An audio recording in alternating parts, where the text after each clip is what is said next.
અમદાવાદના ચાંદખેડેમાં ડીવાયએસપી જનેશ્વર નલવાયાની કારની અડફેટે વૃદ્ધનો મોતનો કેસને 72 કલાક વીતી ગયા પછી પણ કોઈ જ કાર્યવાહી થઈ નથી. બબાન ભાઈના મોતને કારણે પરિવારમાં શોકનો માહોલ છવાયો છે. મૃતકના પરિવારજનોએ ડીવાયએસપી જ કાર ચલાવી રહ્યા હોવાનો દાવો કર્યો છે.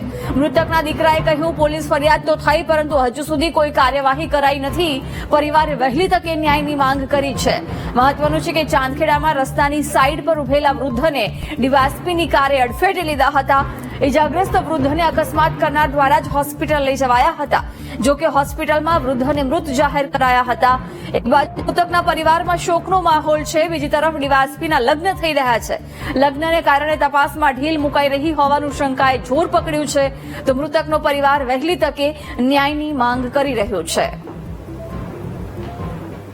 ફાધર એક ખેતરે જતા હતા.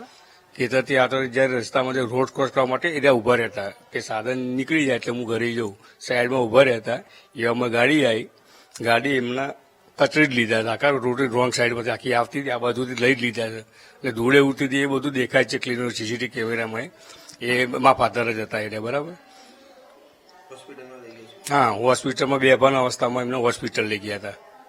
ત્યાં એક દિવસ રાખ્યા, બીજા દિવસે ડોક્ટરે એમને મૃત જાહેર કર્યા હતા. એ અત્યારે પોલીસ કાર્યવાહીમાં મને એક આઈડિયા નહીં કેટલા સુધી પહોંચી છે. લગભગ હજુ ધરપકડ થઈ નથી એમની.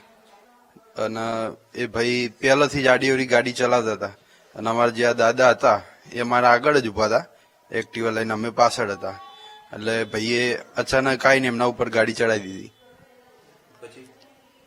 પછી ત્યાંથી અમે ગાડી ઉપરથી ભાઈ ઉતરી ગયા ફટોફટ. અને મેં બી નીચેથી એમના અડધા ગાડી નીચે હતા એટલે ઘસેડીને બહાર કાઢ્યા.